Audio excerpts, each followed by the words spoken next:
Hey folks, this is Ardwulf. Welcome. We're going to do a little walkthrough that I've never done anything like this before, so we'll see if people actually like this kind of thing. If you'd like to hear more about this, please let me know in the comments below. We are going to leaf through the just released Origins site guide. Now, for those who don't know, Origins is a big convention held in Columbus, Ohio every June, and I have gone every year for quite a while. So the book just released, so let's paw through it a little bit. For those of you who are wondering if you're here for wargaming content, I will mention wargaming and where it can be found at Origins as we go. But Origins is not predominantly a wargaming convention anymore. So if you're wondering about how much wargaming there is at Origins, there is some still, but not. It's not a wargaming dominated convention like it used to be. So let's pause here and go down. So here's an ad for the new D&D thing. Not hugely interested in this personally. Here's the table of contents. There's no sense in going through that. Here's the typical disclaimer, blah, blah, blah. Welcome to Origins. It's great. Thanks to Wizards of the Coast, our co-sponsor, which is interesting. We'll see if they're in the exhibitor list. We have the Gamma and Origins staff. Origins is run by the Game Manufacturers Association, which is a trade group. They are not an amazing convention management agency, but they've managed to get by so far. And if I do an Origins recap after the convention, if I didn't say this, it's next week, by the way, then I may have some more to say about that. So we've got a schedule. As you can see, the convention starts on Wednesday, June 13th. Registration opens at 7 a.m. Probably by 9 a.m. they will actually be doing registration, judging from previous years. They have a new system this year, as they do every year. So they'll be grousing in this video too, just so you know. There is free Wi-Fi. It is terrible, just so you know. Here's something I don't remember them doing in the past, which is a little fact. This is actually a pretty good idea. I mean, for those of us who've been going for a while, if this is your first convention of any kind, maybe you needed to know some of this information, but none of this is news to me. Harder to get refunds. There's a lost and found. Wear your badge at all times. How do you volunteer? There's a booth for that. We'll talk about that in a little bit here. There's nursing. There's a Sunday service for those interested in that. There's a ton. Actually, I'm probably going to blather about this a little bit. There's a ton of places to eat near Origins, and I will talk about that. Here is the show's anti-harassment policy, with which I am in full agreement. There is, of course, the caveat that there is the potential for abuse, but any policy or non-policy that they would have the potential for abuse. And I'm unaware that anybody can actually point to an example of abuse of such policy. So basically, I'm going to sum this up for you. Don't be a dickhead, and you pretty much are going to be fine. Costumes and weapons. You're not allowed to wear your current military uniform if you're in the service right now. You're not allowed to possession or consumption of alcoholic beverages outside of authorized areas prohibited. Illegal substances at Origins will not be tolerated. Violators will be asked to leave the building and charges may be filed for prosecution. So there's a bar more or less in the convention zone. So for those of you who need to do that, it's there. You can't smoke here. Advertising must be cleared. Flyers, posters, or advertisements of any kind placed in or around the convention center, including hotels, will be removed, and you'll be asked to leave the show. I'm reasonably confident this is a thoroughly unenforced and unenforceable policy, but I could be wrong. So don't do it. Ask permission if you want to leave flyers laying around. Here's some things about volunteers. Here's the volunteer coordinators. Do I know any of these people? Not at a glance. I might recognize one name in there. Here's the Origin store where you can buy t-shirts and coffee cups and a little anthology of fiction and this little critter here, whatever that is. Here's a letter from our mayor, who disappointingly looks younger than me. Here's the hotels in the area. So if you need this information, by all means, go to the book. I'll put the link to the book in the notes below. We are attached to multiple hotels, including the Hyatt Regency, the Drury Inn, which I do see on this list. There's another walkway to the Hilton across the street from the convention center, and to the What's the other place called? Residence Inn, also across the street, which is another Hilton hotel. And there's a whole big short north area that you're kind of in the middle of, just north of downtown. Um, this is the area over here is pretty much easy walking distance. If you're going to go farther than that, you probably want to take a taxi or an Uber, or even hop on the bus if you want. The bus is the COTA, the Central Ohio Transit Agency. I take it every day. There are occasionally hilarious stories that have occurred on that bus. So good luck if you're going to hop on COTA. There's a free shuttle that runs between downtown and the convention center too. So if you need transportation, keep an eye out for that. Here's the Arena District, which is where the hockey arena is the only major sports franchise in the city of Columbus, unless you count Ohio State, and you probably should, considering the relative attendance. So the North Market, I should talk about that. I don't know how close I can zoom into this line. So if you walk out on the street out of the convention center proper, you're going to be on High Street. And right across the street, you're going to see a row of bars and restaurants and stuff like that. Directly behind that row of buildings is a North Market. And it's kind of like an old style, not that old style, but not compared to the West Side Market in Cleveland anyway. Old school market. It's mostly places to eat, and there's a lot of good food there. At generally fairly reasonable prices. Some of the places are a little pricey, but generally it's not too bad. I try to get to North Market every year. I do not succeed every year. One thing I will mention is that on Saturday, marching up and down High Street, we will have the Pride Parade, which is quite a spectacle, and the street is not crossable while that is going on. So be aware of that. If you need to get from the convention center across the street, there's a walkway from the convention center to the Hilton that you can get across the street through. It is very difficult to find that walkway from the convention center. Obviously it's upstairs, very difficult to find.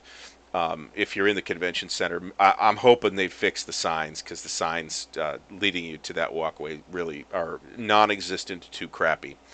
So here's a bunch of places to eat down here. We'll talk about places I've personally been, but only a couple of, for whatever reason, only a couple of the places at North Market are there. There's a whole bunch of stuff that's at North Market. At North Market, I will particularly recommend Katzinger's Deli, which makes corned beef sandwiches pretty much. And it's the best corned beef in town. It's not the best I've had. There's better corned beef to be had in Cleveland and New York, but it's pretty good corned beef. There is Flavors of India, which is the Indian place, which is phenomenal and which is pretty reasonably priced, I think. There is a Belgian pastry place, which the name of which escapes me at the moment, which is pretty good if you just want like a little something sweet. And there is Nita's Sushi, which has sushi. I've never had their sushi. They have really good pad thai. And there are vegetarian options for those of you who may have issues with that kind of thing over at North Market as well. So here in the list here, we actually have some vegetarian and vegan options. I've been to North Star. I was not impressed with it. Looking for vegan options, Bear Burger is not a place I would go. Looking for meat, it is a place I would go. It's a little pricey, but it's a lot of game meat and wild boar and elk and stuff like that. Real high-end burger joint. It's really good. Barley's Brew Pub food is also pretty good there. I particularly recommend the sauerkraut balls. You might be frightened by the idea of sauerkraut balls, but they don't really taste all that much like sauerkraut. They are incredibly filling, and they are quite large. So if you are like absolutely ravenous, eat your own face off hungry, you might want to get the full order, otherwise get the half order. The beer there is very good too. On Friday, they have what they call the Firkin Friday, which is a keg that they tap and it lasts until it's gone, which is typically sometime on Friday. And the best beer I have ever had was out of that Firkin. And unfortunately, they don't replicate it because it's a one-of-a-kind thing. They brewed a small keg of it, and that's it. And when it's gone, it's gone. But it's worth trying.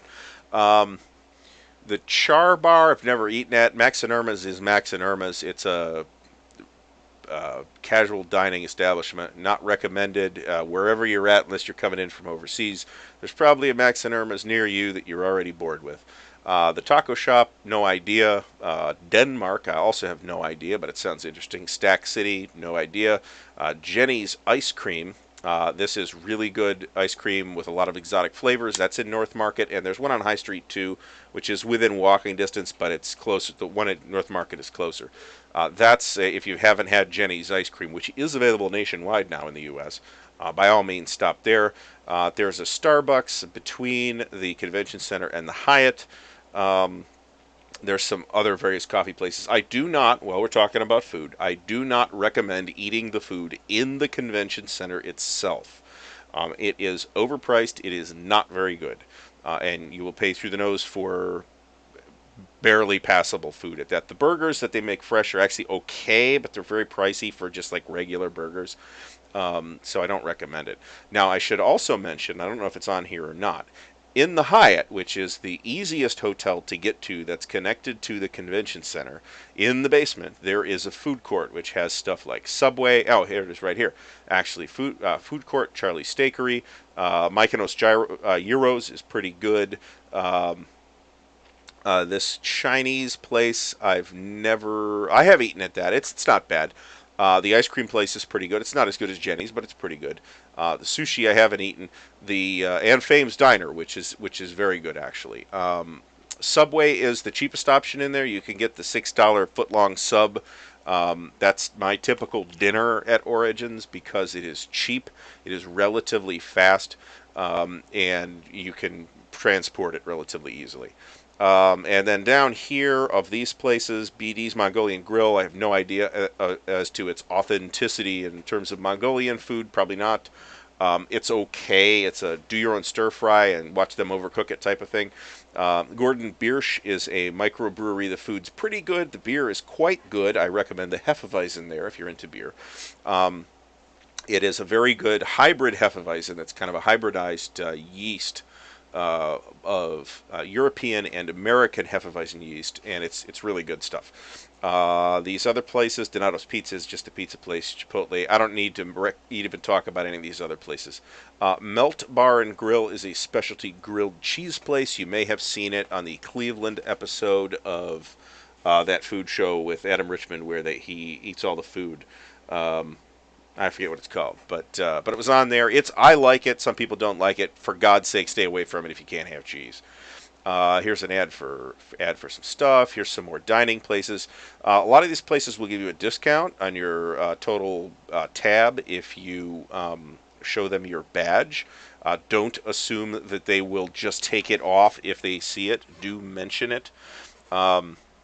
These retail places, if you notice, Jenny's here is 15% off shirts and hats and stuff. Okay, that's great. Here's some local attractions. If you get bored of the convention inexplicably and don't know what to go do, the Columbus Museum of Art is said to be pretty good. I live right down the street from it. I've never been in there. One of these days. The Franklin Park Conservatory, however, is pretty cool if you like plants. Ohio History Center is probably pretty neat, too, if you're into history like I am. Here's the show's sponsors, and they give Wizards of the Coast an extra big thing down here. What we're going to see here, and I'm not going to go through all these, is a lot of collectible card companies and general board gaming companies. Here's Paizo that does Pathfinder, and some other, like Troll and Toad is like a general, they have a lot of different stuff. They do a lot of stuff in trading cards. Cool Stuff Inc. I'm hoping they'll have War Games stuff this year. They didn't last year. They brought no War Games. It was all just Euro games. Very disappointing. Reaper Minis will have a huge thing with all their stuff. It will be very impressive if you're looking for miniatures. Academy Games has some pretty cool sort of light war gamey corner case war game type of things. Games Workshop is actually exhibiting. Have quite a small booth. I don't know what the story is with that. There is a local Games Workshop store in town. Not really into that personally anymore, so we'll move on. Here's Chaosium, which is a show sponsor and which has quite a nice sized booth. Once we get to the map, I'll show you that. I'm hoping, but I think they won't, have the print edition of the new edition of RuneQuest. That is something that I am signed up to play in. I'm very much looking forward to that. I played it last year, liked it a lot. We'll see what they come up with for that. Atlas Games is another company that I like a lot. They also have a decent sized booth. None of the stuff they seem to be focusing on right now is of particular interest to me, but I might talk about that later.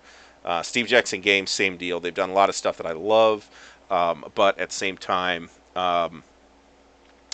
they are focusing on things like Munchkin that I don't really enjoy right now. And of course, then we have Decision Games, which is the only actual wargaming publisher that is a show sponsor at Origins. We'll get to this as to where to find wargames at Origins, if that is what you're into.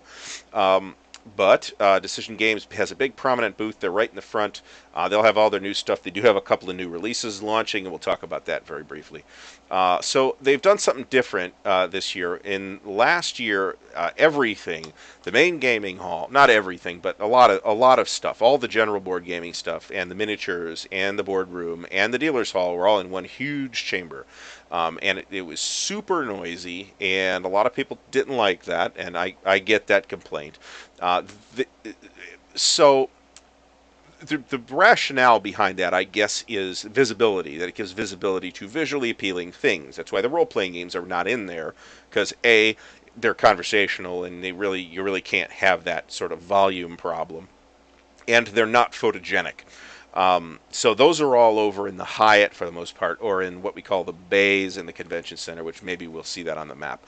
But this year, what they did was they have 3 rooms. It's the same big room. It's just divided into 3 sections this time, hopefully with actual partitions, where they put the dealer's room in the middle and then the gaming rooms on either side. So you notice something interesting here. What do we got here? I need to look for some things here. So, Ohio War Kings, I don't know who those guys are. I'm looking for Grog Heads, where I will be spending a decent, but not excessive really, amount of time. That is the general wargaming epicenter at Origins these days, but there is also a decent amount of wargaming happening in the War Room. So we've got a bunch of companies I don't care about here, but this is interesting. Avalon Hill. Okay. Now, Avalon Hill is a division nowadays, is a division of Hasbro, which is managed by Wizards of the Coast. So that there is an little Avalon Hill booth / section or whatever this turns out to be. And these will be hybrid sales areas and gaming areas up in the front. And in the back, they'll pretty much just be gaming areas. So it's interesting to see that there's an actual Avalon Hill booth. The True Dungeon thing, I think, is this thing in the back. That is like a LARP type of thing. I guess it's quite elaborate, and the folks I know who have done it say that it is really pretty cool.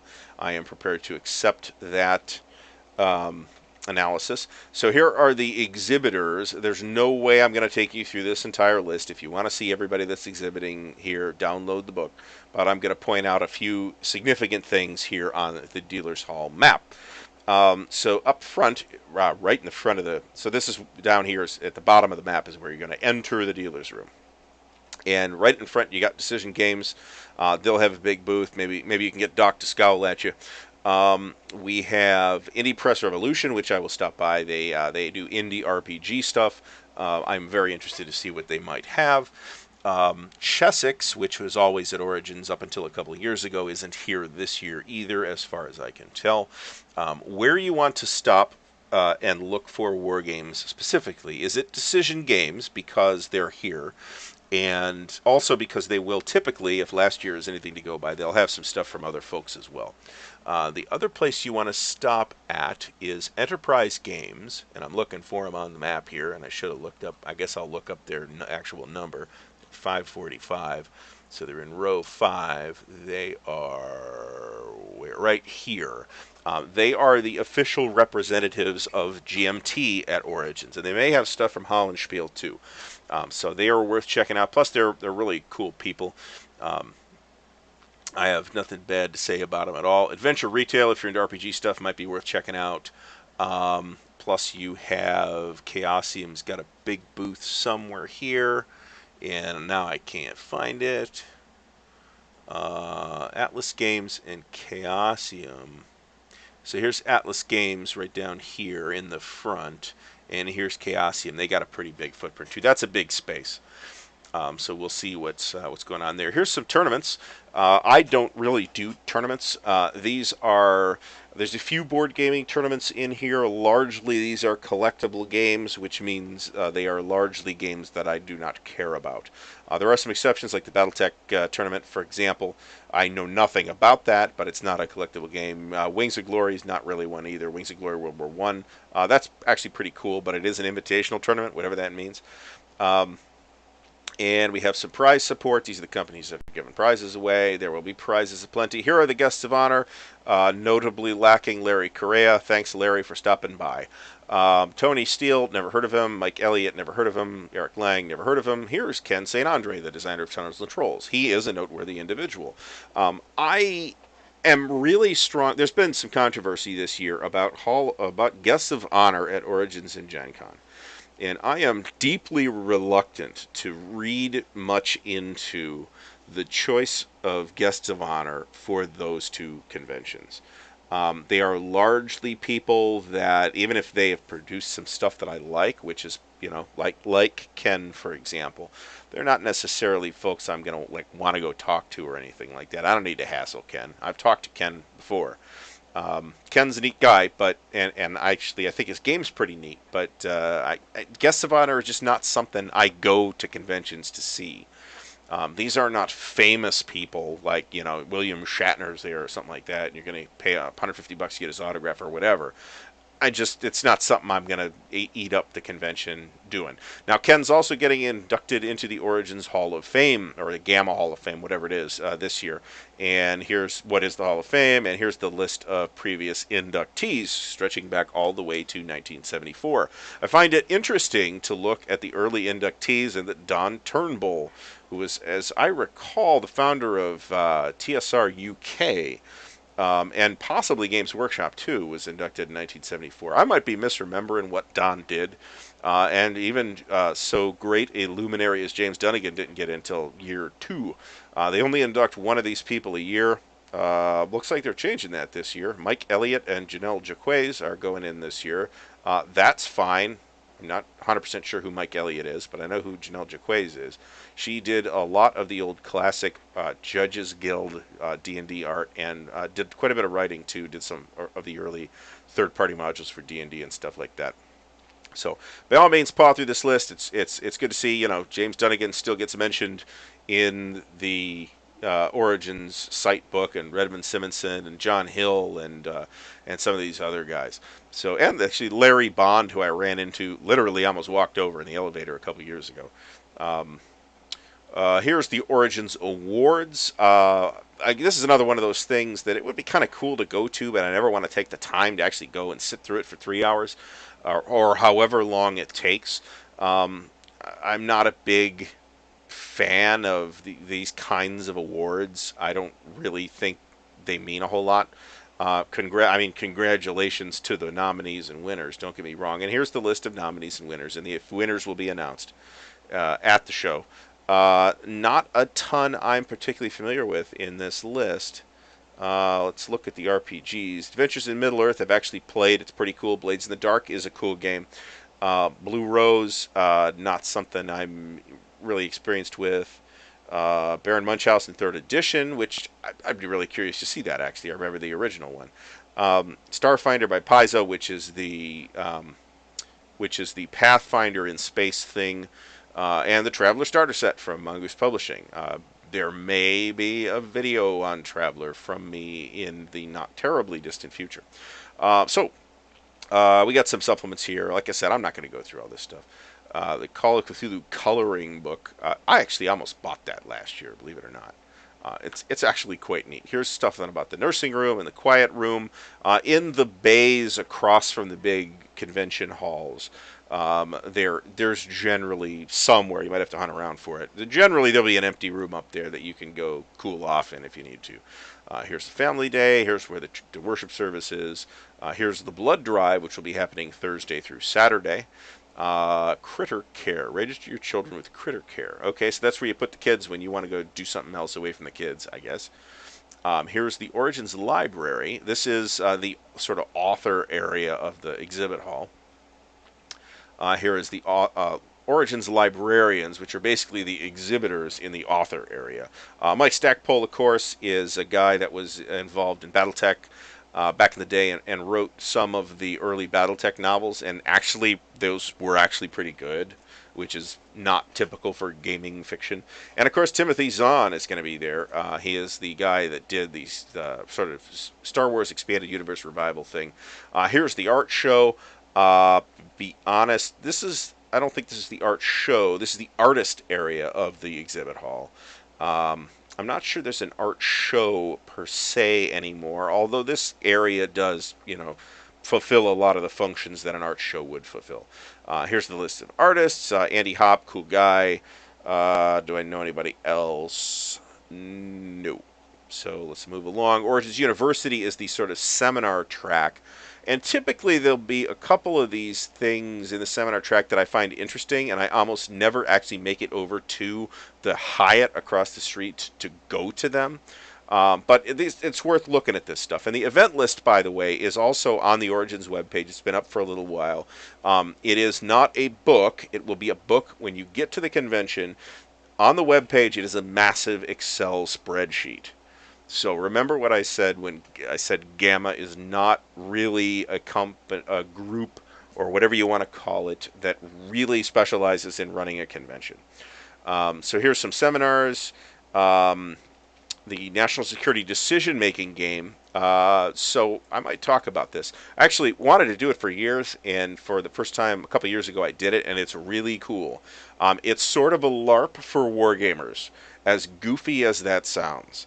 I'm not sure I can explain it in the context of this video in any more detail than that. Here's the Origins Film Festival. I think this is Space 1889, The Secret of Phobos. I don't know anything about that, but I remember Space 1889, the role-playing game from GDW, so that's kind of neat. I don't know anything about any of this other stuff. Here's the films. Here's the Smithy Awards, which is basically like a let's all watch terrible movies together type of thing. Here's some more ads. Here's the list of new releases that are coming out at the convention. So of interest to the viewers of this channel, I think will be the items from Decision Games. I see 7 items, 2 of which are boxed games. The others are folios, so they will be inexpensive. And this Dreadnoughts and Battle Wagons is like a ship-to-ship combat folio. It actually looks fairly interesting. The Vikings thing looks fairly interesting. D-Day at Iwo Jima, if you are familiar with D-Day at Omaha Beach. And if not, and you subscribe to this channel, you ought to be, because it's a really cool game on D-Day at Omaha Beach, designed by John Butterfield. This is actually a Joe Youst design using the same system, but that's coming out. I believe it will have a mounted map. World War I Deluxe Edition is a revision, from what I understand, a very conservative revision of the old SPI World War I game. Looking at the rest of the list, I don't think there's anything that I really want to talk about here. Here's the new Magic the Gathering expansion. Here's the ribbons. So how you get into the boardroom is you buy a boardroom ribbon. It's $20. You go into the boardroom, play all you want. Is basically how it works, instead of buying event tickets. And if you are into Euro stuff, which I'm really not, it's an amazing bargain. It's the way to go, because you can go in there, you get stuff out of the Cabs library, which has like 1,500 or 1,800 games in it. Play all you want the entire weekend. I think it might even be open 24 hours. I don't know that. The electronic gaming room, this description makes it sound way more awesome than it actually is. It is actually a total embarrassment, and I don't know, nobody's ever in there, and I don't know why it's even still happening. The Delaware rooms, by the way, are over in the Hyatt. So that's where all the role-playing, not all, but the vast majority of the role-playing games happen. And the LARPs. Origins After Dark, I've never done this. This is something where you go into Barley's Brewpub basement and play games. Never done that. Origins by Night. So this is actually a neat thing. So I guess they're doing some kind of broadcast from Big Bar every night at Origins, at least Thursday through Saturday, with some noteworthy people from the gaming hobby. I don't know how this is going to be broadcasted. It looks like you can watch it on Facebook. Mike Selinker is the designer of the Pathfinder collectible, not collectible, but Pathfinder adventure card game. It's a deck building game, not collectible. Exactly. Yeah, that's a cool game. So this might be cool. This is actually a really cool sort of forward-looking thing to put in. I was impressed when I saw that. And then you go and look at the events list, and it's an Excel spreadsheet. Upgraded play, I haven't the vaguest idea what this is where the attendees are joined by guests of honor, special guests, and industry professionals in randomly selected games of the convention. So this isn't something you go find. This is where some fancy person will just show up. Origins Award Lounge. This is, I believe, in the big bar on 2, which is over in the Hyatt, which is the place to hang out and liquor up if you're into that. Fun around Origins. So there's a couple other odds and ends happening here, and these are, I think, other examples of where the people running the con are trying to be forward-thinking and including different types of content in the show, and I'm not convinced this is going to work. So there's there's an open gaming area. We'll get to this in a minute. This is I actually played Century Spice Road last year in the boardroom, and it's actually not really my thing, but it's actually a pretty cool game. No idea. Ads. This I haven't played this. This is from Academy Games. This is their 878 Vikings game. I played the 1776 American Revolution game, and this is basically the same type of thing, and that's pretty good. It's one of those sort of Euro-y war game type of things. It's I don't want to say it's as Euro as I go, but it's because I'll play stuff like Terraforming Mars and stuff like that too, or what's that Forgotten Realms thing? That Lords of Waterdeep. I'll play that, and those are really Euro style games. But these are pretty good, and I think of interest to wargamers or historical gamers. This is the Deception Games room. This is you want to be aware. Are you a werewolf thing? They literally do this the entire convention. I do not enjoy this at all, but if you're having fun with this, you can get a ribbon for it and do it all weekend if you want. Go you. Here's another ad. Here's some tabletop games, which we've basically already talked about. Here's the boardroom. As you can see, it's in Gaming Hall C. We never did find Grog. I think I blew past the map. Here's some miniatures games. Don't really do miniatures anymore either. There's a big paint and take. That's a big deal too. Here's another ad. Here's some LARPs.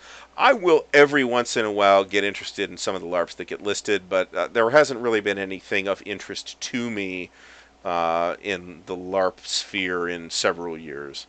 And that's all in the first floor on the Hyatt. The Origins Dungeon. This is a LARP boffer thing where you fight with foam weapons. Here's some RPG stuff. Here's some collectible card game stuff. Here's another ad.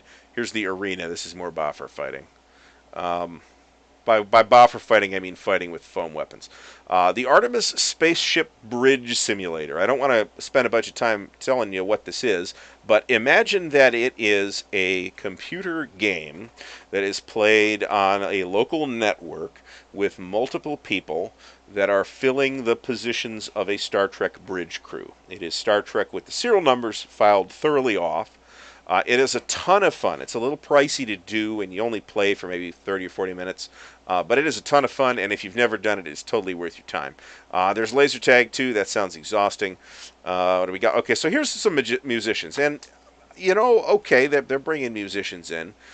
That's fine. I'm not sure I'm into that, but okay. And I like music. And then here's some comedians. Now, they've had comedians at Origins before, and I forget the guy's name that they brought in to try to be funny, and I probably wouldn't tell you if I did remember it. But man, it was embarrassing.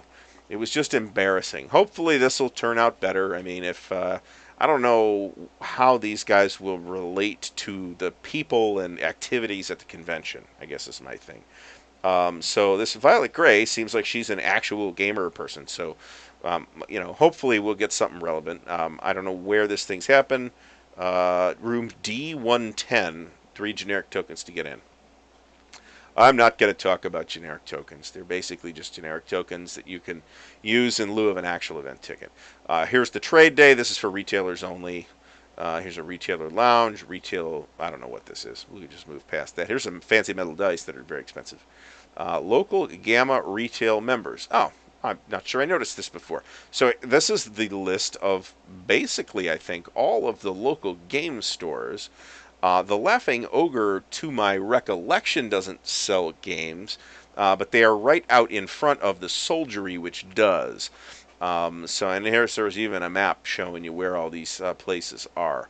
I would prefer not to comment on these places. I don't see the guard tower on here, however, which is, according to some, the best game store in town, and it's kind of over here. Um, but if you're in town from out of town and you want to stop at local game stores, this is pretty much all of them except the guard tower, which if you're making that tour is probably worth your time. More ads. Here's Decisions ad, which is cool, and here's the picture of D-Day at Iwo Jima and World War I Deluxe Edition. And they generally, when they, I could spend an entire video talking about Decision games and their new versions of various SPI classics. Um, this looks like a very lightly revised iteration on the original SPI game. And in terms of physical components, they always tend to do a pretty nice job with those. Um, so what do we got here? Clubs. Here's the various clubs.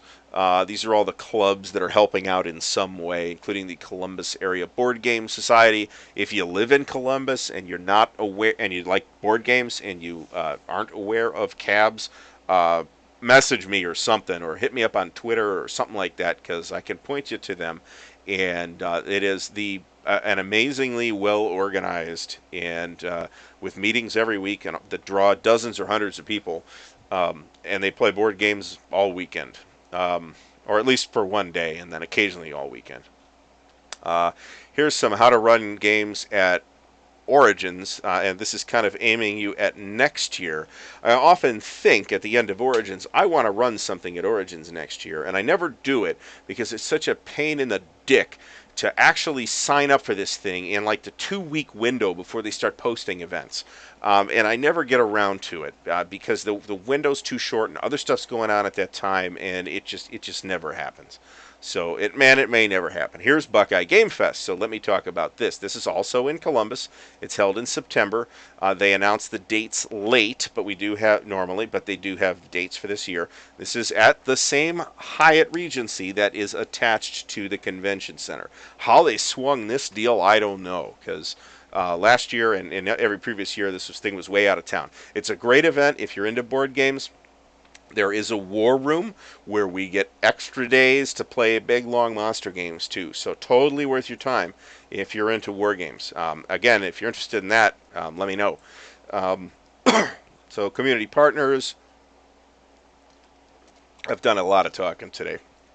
Here's how to volunteer next year. Here's some people with swords. Media.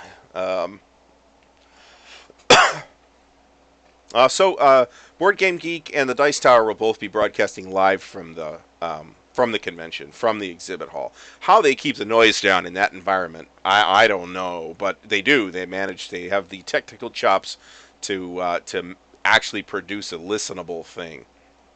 So, bravo to them. Here's a scavenger hunt. I don't care about this. Here's a costume contest. Origins is not a big cosplay con, but especially on Saturday, you will see a fair number of people in costumes of various kinds, and there's a contest. Here's the entry form. Wasabi Anime. That's anime programming. You can sit in a room and watch anime all weekend if you want. I don't know about all weekend, but certainly for a nice chunk. So here's the customer survey questions. I don't remember ever seeing this either.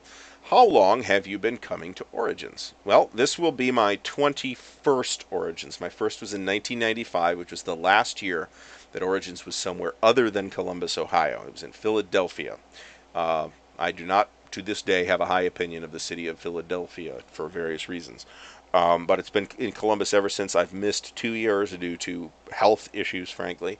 But this will be number 21. How long have I been playing hobby games? Since 1980, May 5th. Oh, no, it's earlier than that, actually.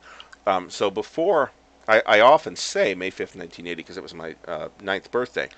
But actually, I think sometime before that, not too long, but sometime before that, I actually got my first strategy and tactics game. That game was Paratroop.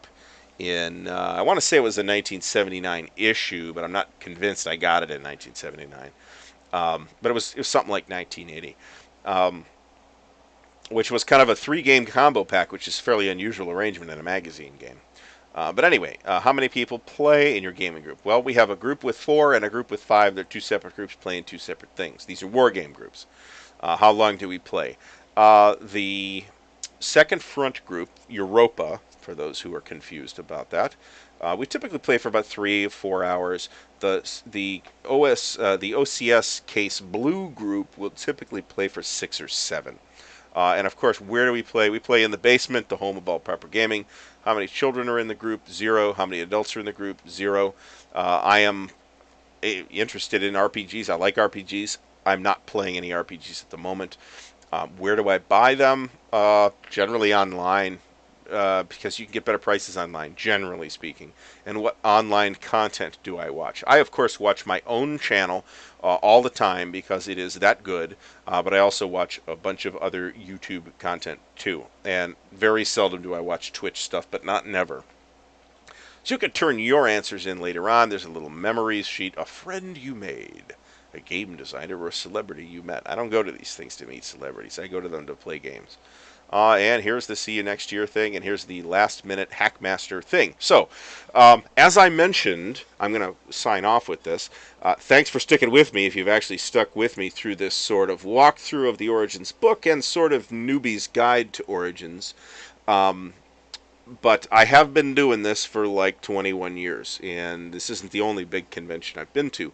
So if you have, and I live in Columbus, so if you have questions about what you can find in the area or what there is to do, or if you're looking for something specific, please ask in the comments. And by all means, thumbs up on the video if you found this helpful at all. And I will try and get you an answer in a with some reasonable turnaround. I mean, we do only have a week today, actually. So thanks for watching. We'll see you next time, and hopefully I will encounter some of you at Origins.